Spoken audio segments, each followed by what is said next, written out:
히브리서 3장 1절에서 11절 말씀 찾으신 줄 알고 제가 읽겠습니다. 그러므로 함께 하늘의 부르심을 받은 거룩한 형제들아, 우리가 믿는 도리의 사도이시며 대제사장이신 예수를 깊이 생각하라.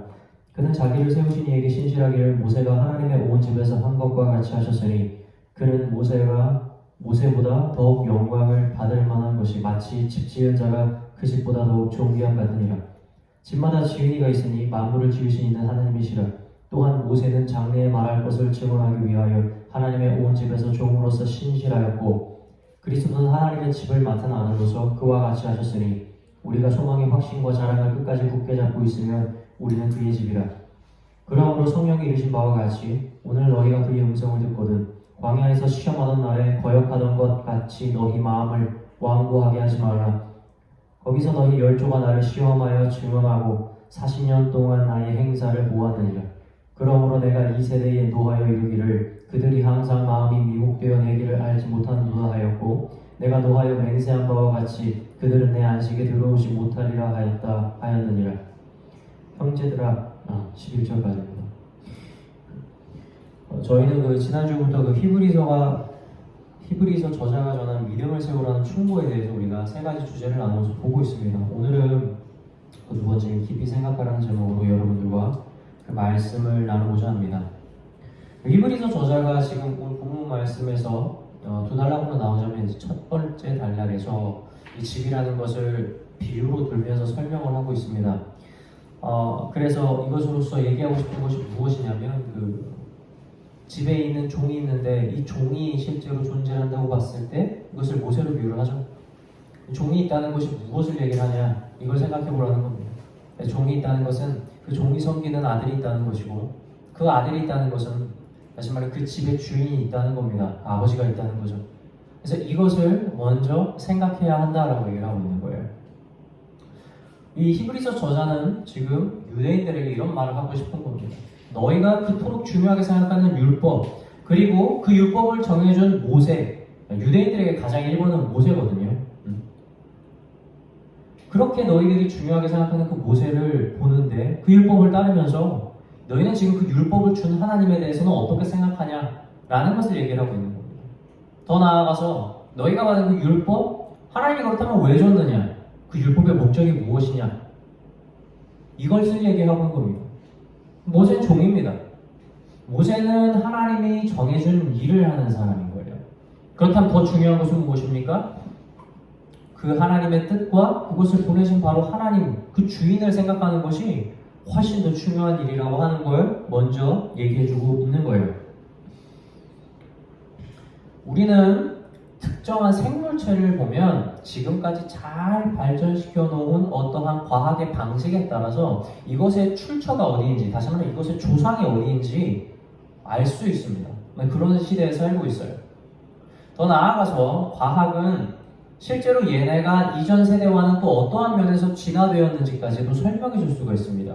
그래서 오늘날 우리 눈으로 볼 수 없는 생명체이지만 과학의 연대를 따져서 어떠한 생명체가 이렇게 존재했을 것이라는 가정을 하는 세대 가운데 우리가 살고 있어요. 그들의 과거의 모습이 어땠는지, 또 어떻게 변했는지 연구하는 것은 이들에게 매우 중요한 일인 거예요. 그러나 과학이 할 수 있는 일은 거기까지예요. 그러한 과학이 이 세상에 존재하는 모든 것들의 물리적, 생물학적 출처를 밝히는 것을 가능하게 해주지만 그것이 세상에 존재하는 모든 생명체의 이유에 대해서는 설명해 줄 수가 없습니다. 의사도 마찬가지예요. 사람의 몸을 탐구하고 연구해서 이 사람의 몸이 어떻게 작용하고 반응하는지를 아주 깊이 연구하는 사람들입니다. 그래서 이 사람들이 이 사람 몸에 대해서 알고 있는 지식 정도는요, 일반인이 흉내를 낼 수가 없는 정도로 매우 해박하고 깊습니다. 그러나 의사가 할 수 있는 일도 거기까지입니다. 의사는 몸이 왜 그렇게 지어졌는지에 대한 이유에 대해서 설명하는 것은 불가능하다는 거예요. 당장 우리의 몸만 봐도 알 수 있는 겁니다. 그렇지 않습니까? 우리 몸이 막 다치잖아요. 그렇죠? 병원을 가잖아요. 그러면 의사가 설명해 줄 겁니다. 어디가 다쳐서 어디가 문제 생겼고 얼마나 걸리면 나을 거고 이것을 낫는데 도움이 될 만한 약은 이겁니다 라는 것을 의사는 기가 막히게 설명을 해줄 수는 있어요. 그러나 우리 몸이 어떻게 그렇게 만들어졌는지에 대한 이야기는 할 수가 없는 겁니다. 옛날에 막 개그 프로그램 같은 거 TV에서 막 자주 했는데 그때 가끔씩 이런 장면 나와요. 막 겨드랑이에다가 털 긴 거를 막 붙여갖고 막 바깥에 빼가지고 우스꽝스럽게 막 나오는 거예요. 그거 보면서 우리 막 웃잖아요. 왜냐면 겨드랑이 털은 그렇게 길게 자라지 않습니다. 그냥 여기에 있는 살이 마찰이 일어나는 것만 막을 정도까지만 자라는 거예요. 머리카락처럼 자라지 않아요. 눈썹도 마찬가지지 않습니까? 이 눈썹이 눈에 이물질이 들어가는 것을 막을 정도만, 물이 흘러내리는 것을 막을 정도만 자라는 거예요. 땀 정도가. 딱 거기까지만 자라는 거예요. 이것에 대해서 연구하는 사람들이 이렇게 얘기할 수 있겠죠. 사람의 머리카락은 얼마나 자라고 눈썹은 어디까지 자라고. 이걸 기가 막히게 설명할 줄 모르겠어요. 그런데 누가 왜 이렇게 설계했는지에 대해서 말을 할 수가 있습니까? 아니요. 거기까지는 학문의 분야가 아닌 거예요.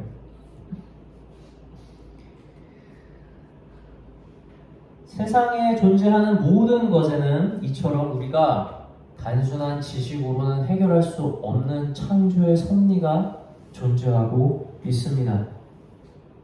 그리스도인들이 야외 예배드리면 얼마나 기뻐합니까? 나가가지고 기도하면서 찬양하고 말이에요. 우리 하나님께서 지은 것을 보라고. 이걸 보고 누가 하나님을 부정하겠냐고 하는 거 아닙니까? 뭘 봅니까 우리가?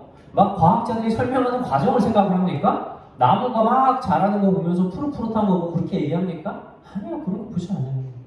그 나무가 어떻게 지었는가 하나님께서 그 창조적인 섭리를 보면서 감탄하는 거예요. 막 불어오는 바람 보면서 바람의 원리에 대해서 생각하면서 우리가 은혜를 받습니까? 아니요.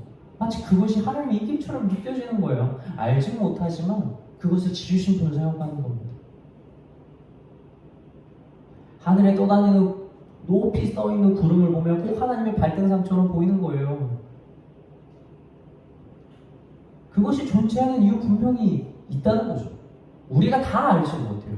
과학자들은 설명해 주겠죠. 이 구름은 말이야 뭐 수증기에 인해서 생겨가지고 여기서 물을 품고 있고 떨어뜨리는 거야. 그런데 누가 왜 그런 방법으로 온 세상의 지면에 물을 뿌리게 만들었는가에 대해서는 누가 설명을 해줍니까? 설명해 주지 않는다는 거예요. 이것이 바로 믿음의 영역인 거예요. 그래서 오늘 본문 말씀에서도 얘기하는 거예요. 얘들아, 너희가 하나님을 눈으로 보진 않았잖아. 너희가 직접 하나님을 대면해서 본 적 없잖아. 그런데 너희가 지금 모세를 섬기고 있다면, 너희는 그 모세가 종이라는 것을 안다면 그 모세보다 큰 주인이 있다는 것을 너희가 알아야 되지 않느냐라고 얘기를 하고 있는 거예요. 그 주인 말이에요. 이것을 봐야 하는 겁니다. 오늘 히브리서 저자의 충고처럼 우리가 깊이 생각하지 않으면 우리는 모세의 율법을 바라보는 유대인들처럼, 그리고 세상의 법칙을 증명하기 위해 노력하는 과학자들처럼 마치 주인이 없이 우연히 존재하는 피조물로서 생각하는, 살아가게 될 수 있다는 것을 알아야 된다는 겁니다. 하나님께서 모세에게 율법을 줄 때는 그것의 율법이 단순하게 그냥 율법을 지켜라 행하는 게 아니었어요. 아니, 그거 지켜서 뭐합니까? 무슨 의미가 있겠어요? 솔직히 그 율법 지키면 사람들이 더 잘 살게 되는 것도 있었지만 잘 사는 게 목적이겠습니까? 아니요. 하나님 가끔씩은 필요하시면 그냥 데려가시기도 합니다. 이 땅에서 그만 살아라 하는 거예요. 다시 말해 삶이 오래 살고 유지되는 것이 그렇게 중요한 것이겠습니까? 신앙에서? 아니에요. 하나님과 인간과의 1대1 관계로 본다면 여러분 그것은 중요한 게 아닙니다. 다만 하나님께서 이스라엘 백성의 번영이 필요하기 때문에 이들의 삶을 늘리는 게 복이었죠. 그러나 그것이 과연 중요하냐? 아니요, 그런 것 아니에요. 그렇다면 율법으로서 얻을 것이 무엇입니까? 그건 이거예요. 율법 자체를 지키는 게 아니라, 야, 율법을 준 내가 누군지를 생각하고 너희는 거룩해져라라는 겁니다. 그리고 그 율법 안에 숨겨놨어요. 비밀을. 예수 그리스도가 들어가 있다는 겁니다. 너희가 지금은 이렇게 제사를 지내지만 나중에 이 제사를 완료시키고 완전히 끝내버리실 분이 올 거니까 너희는 그것을 알고 있어 라는 거예요. 그래서 다양한 그림자를 준 겁니다. 그래서 그 그림자의 실체를 따다가 보면 나중에 신약의 진짜 그 율법의 주인인 예수 그리스도가 눈에 보이는 건 거예요. 그게 율법의 목적인 겁니다. 그런데 이 유대인들이 어떻게 합니까? 율법을 행하는데 모든 걸 다 집중해가지고 하는 거예요. 나중에 어떻게 했어요, 얘네가? 그 율법의 목적인 예수 그리스도께서 이 땅에 왔을 때 어떻게 했습니까? 그들이 그를 핍박하고 저주하고 때리고 십자가에 목매달아 죽인 장본인들이 되지 않았습니까?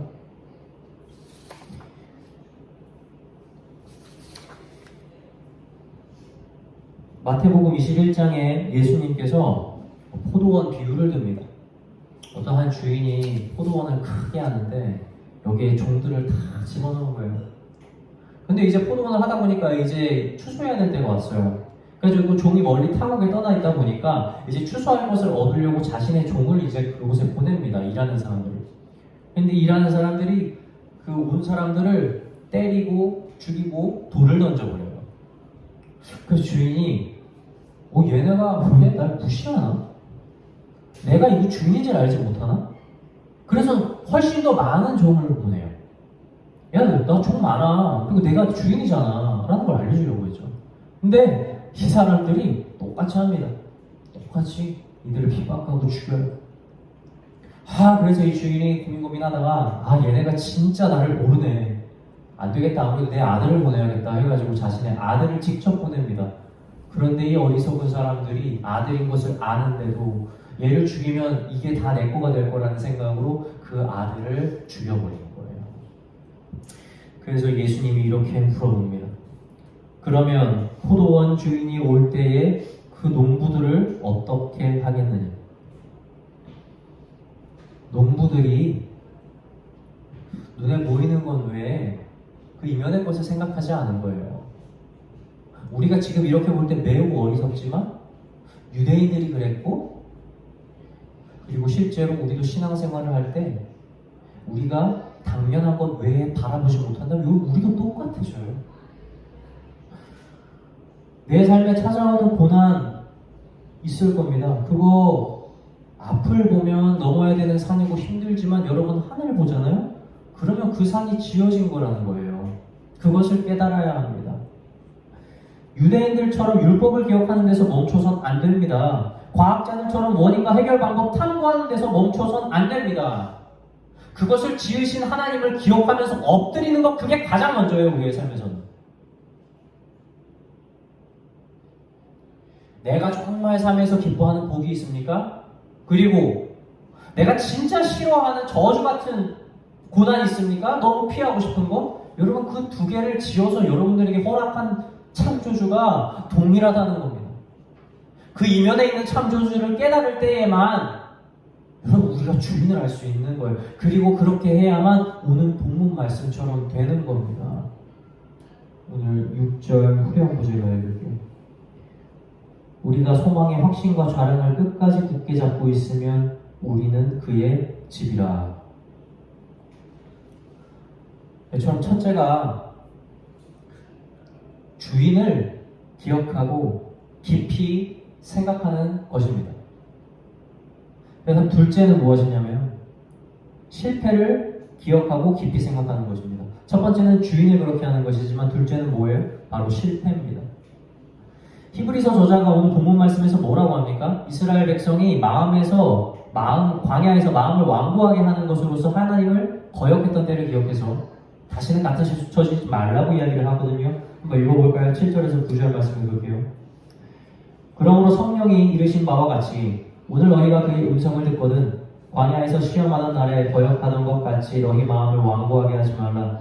거기서 너희 열조가 나를 시험하여 증언하고 40년 동안 나의 행사를 보았느니라. 오늘 말씀 외에도 솔직히 말씀드리면 하나님을 시험하면 안 된다라는 말씀 정말 많이 나옵니다. 그런데 제가 결론부터 말씀을 드리자면 하나님을 시험하는 것이 안 된다고 할 수는 없습니다. 근데 여러분이 이거 구분을 되게 잘 하셔야 돼요. 하나님을 시험하면 안 되는 것은 맞지만 꼭 하나님을 시험하면 안 된다라고도 할 수는 없다는 거예요. 오늘 본문 말씀에서 등장한 이스라엘 백성들이 진짜 이들이 죄를 지은 건 뭐냐면 단순히 표면적으로 하나님을 시험한 데 있는 것이 아닙니다. 이들이 무엇을 했냐면 그들이 완고한 마음으로 하나님을 거역했어요. 그리고 하나님을 시험을 한 겁니다. 이게 되게 다른 것 같은데 제가 예시를 한번 들어볼게요. 그 이스라엘 사사 중에서 왕정 시대가 시작되기 전에 기드온이라는 사사가 있었습니다. 근데 이 사람이 자신의 민족 중에서 자신의 고백처럼 가장 낮은 자예요. 게다가 자기네 가정도 그 민족에서 되게 낮은데 자기 지파에서 그 중에서 가장 또 형제들 중에서 가장 약한 사람인 거예요. 근데 하나님은 그 기드온을 몰랐어요. 그리고 뭐라고 하냐면 미디안과의 전쟁을 벌려서 내가 승리를 거둘 건데 그 용사로 기드온을 택했다고 얘기를 하는 거예요. 오, 제일 약한 애를 택한 거예요. 기드온은 정말 약한 사람이에요. 그래서 기드온이 너무 믿을 수가 없는 거예요. 그래서 기드온이 하나님을 시험한 거예요. 아, 주님, 제가 진짜 어떻게 이런 일을 제가 하겠습니까? 하나님 좀 제 앞에서 좀 모습 좀 드러내주세요. 그러니까 하나님이 기드온이 가져온 번제를 눈앞에서 불태워버리면서 자신의 증명을 해놓은 거예요. 그런데 그렇게 하더라도 기드온이 끝까지 하나님 따라가기가 너무 벅찬 겁니다. 기드온 전부 다 약한 사람이거든요. 그런데 미디안 그 다른 방백들과 같이 연합해 있는데 그 메뚜기처럼 많은 군대랑 또 전쟁을 벌이겠다고 하니까 기드온이 어때 막 벌벌 떠는 거예요. 그래서 또 하나님을 시험을 합니다. 어떻게 하죠?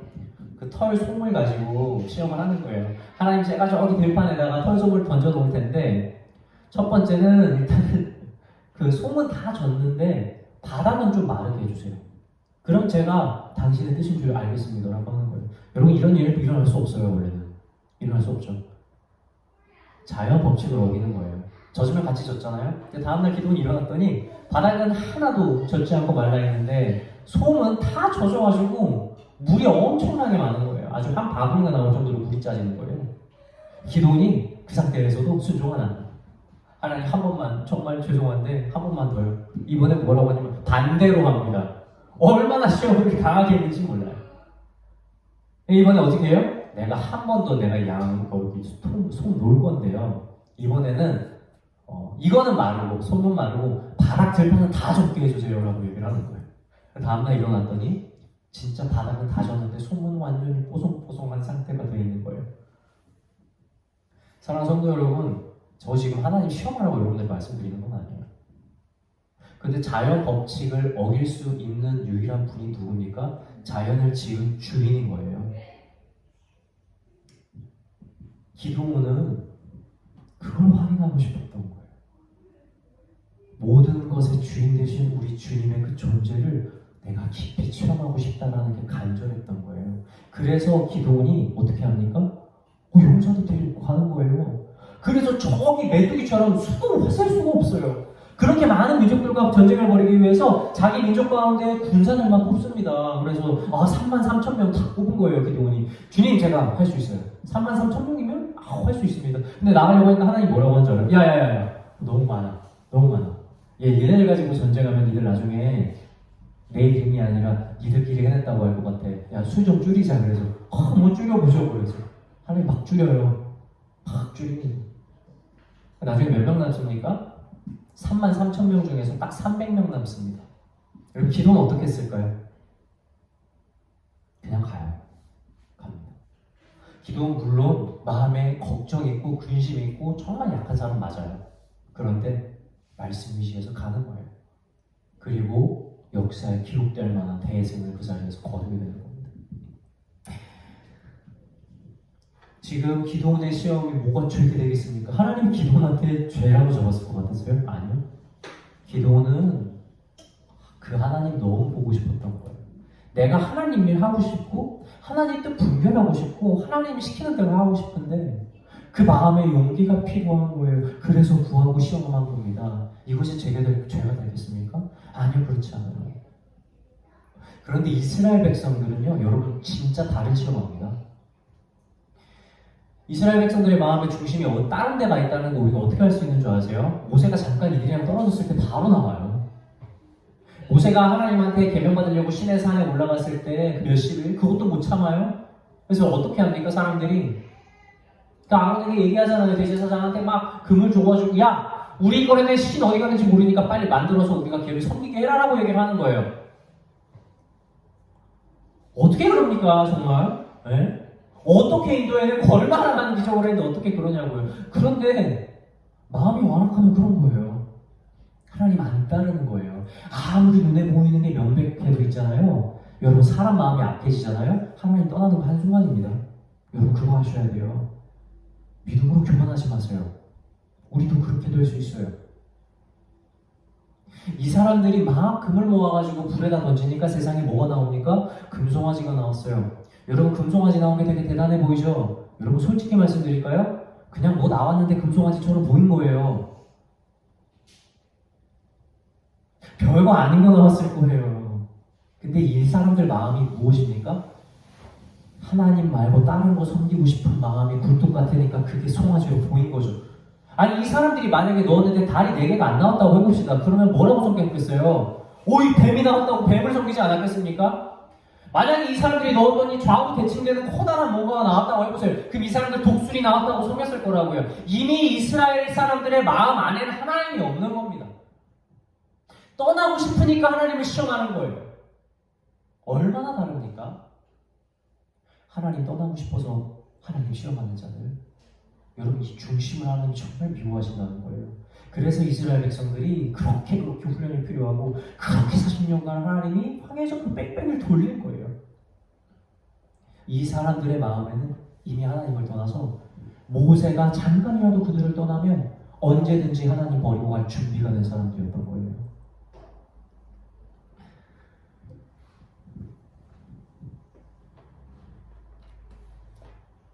당시 기드온처럼 그리고 광야의 이스라엘 백성들처럼 여러분 하나님 시험할 수 있어요. 근데 진짜 중요한 건 이거예요. 그들의 중심이 어디 있었는가? 하나님 이것을 보시는 거죠. 그러니 표면적인 시험을 가지고 시험이라고 얘기할 수가 없습니다. 오늘날 성경에서 우리를 하나님을 시험하면 안 된다고 하는 건 바로 우리가 하나님을 미워하고 하나님을 저주하고 하나님을 떠나고 싶은 마음으로 당신 이 정도 할 수 있어. 당신 이렇게 할 수 있어. 마귀가 예수님 시험할 때 그랬잖아요. 야, 너 여기 떨어지면 내가 말씀에서 네 받쳐준다고 했어. 예수님이 뭐라고 해요? 주 너의 하나님을 시험하지 말죠. 하나님 나 받쳐낼 수 있어요? 하나님 나 살려낼 수 있어요? 하나님 나 얼마나 복 줄 수 있어요? 하나님 나 얼마나 성공하게 할 수 있어요? 여러분 이거 말이에요. 뭐가 다릅니까? 광야에서 이거 안 해주면 나 당신 떠날 거야 라고 하는 협박 이거 말이에요. 얼마나 악한 건지 몰라요.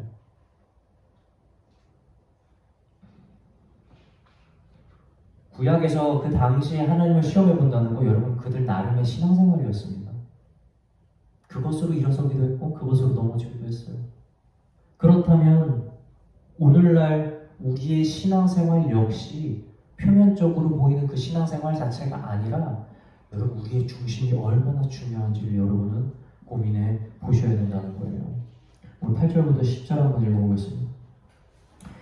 다시 읽을게요. 이쪽은 광야에서 시험하던 날에 거역하던 것 같이 너희 마음을 완고하게 하지 말라. 거기서 너희 열조가 나를 시험하여 징험하고 40년 동안 나의 행사를 보았느니라. 그러므로 내가 이 세대에 노하여 이르기를 그들이 항상 마음이 미혹되어 내 길을 알지 못하는도다 하였고, 오늘날에도 똑같이 적용할 수 있는 거예요. 무엇이에요? 10절 9절에 다시 그들이 항상 마음이 미혹되어 내 길을 알지 못하는도다.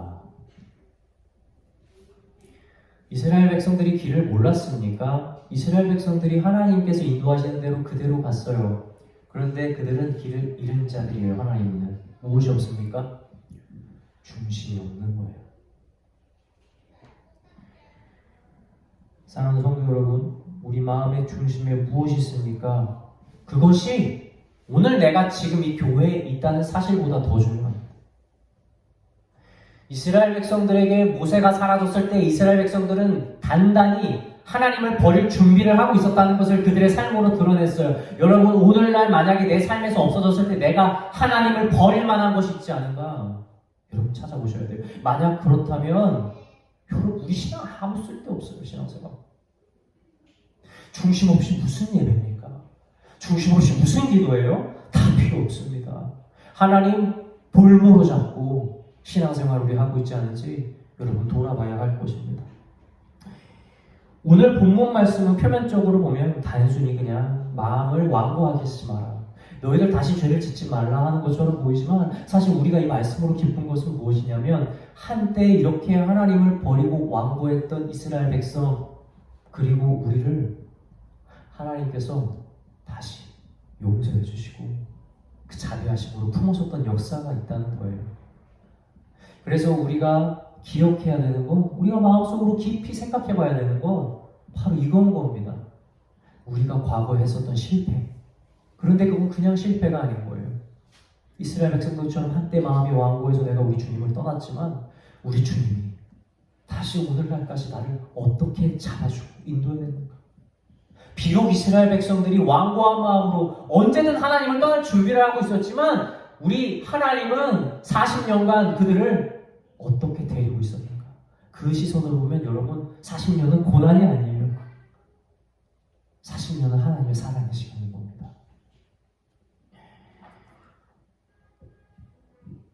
그래서 실패가 위험한 거예요. 하나님이 없으면 실패는 지우고 싶은 악몽입니다.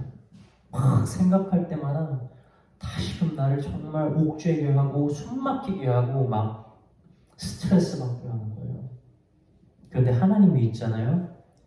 그러면 그 실패는요, 오늘의 그 깊은 믿음을 만들고 하나님께서 나를 한때 그렇게 용서하고 사랑해줬다는 증거가 되어서 우리에게 믿음의 추억이 됩니다. 그리고 그렇다고 해서 제가 추억을 많이 만들라고 절대 말씀드리는 것은 아닙니다. 바울이 말합니다. 너희가 죄의 종이 되었을 때에는 의에 대하여 자유로웠으나 너희가 그때 무슨 열매를 얻었느냐. 이제는 너희가 그 일을 부끄러워하나니 이는 그 마지막이 사망임이라. 그러나 이제는 너희가 죄로부터 해방되고 하나님께 종이 되어 거룩함에 이르는 열매를 맺었으니 그 마지막은 영생이라. 아멘. 죄를 짓는 것으로는 어떠한 열매도 오지 않습니다. 그것은 사망을 낳아요. 거기에서 우리가 하나님의 사랑을 배우기는 하지만 여러분, 우리가 그렇다고 죄에 머물 수 없어요. 이제 우리가 의의 열매를 맺을 수 있는 그분의 자녀가 됐으니 아버지께 순종하며 이 열매를 맺는 것이 합당하다고 지금 바울은 말하고 있는 겁니다. 사랑하는 성도 여러분, 말씀을 마치고자 합니다. 깊이 생각하십시오. 첫째는 이 모든 것의 주인이 누구인지를 우리는 생각해야 됩니다. 자연에 나가서 나무 보고 찬양하는 거, 하늘에 나는 새를 보면서 찬양하는 거, 여러분 그 이상 가셔야 돼요. 여러분이 지금 잡고 있는 휴대폰을 보면서도 하나님의 창조주를 기억할 수 있어야 되고요. 교회가 아닌 여러분의 삶과 여러분의 일터와 여러분의 가정 속에서도 하나님께서 지으신 것에 대한 창조 섭리를 여러분 발견하고 감사할 수 있어야 된다는 겁니다. 둘째는 우리의 실패를 기억해야 됩니다. 그리고 그 속에서 우리를 다시 인도해낸 하나님의 사랑과 자비를 기억해낼 수 있습니다. 이것들을 깊이 생각을 하며 날마다 우리의 신앙을 올바르게 바로 세우는 저와 여러분들이 되시길 주님의 이름으로 축원합니다.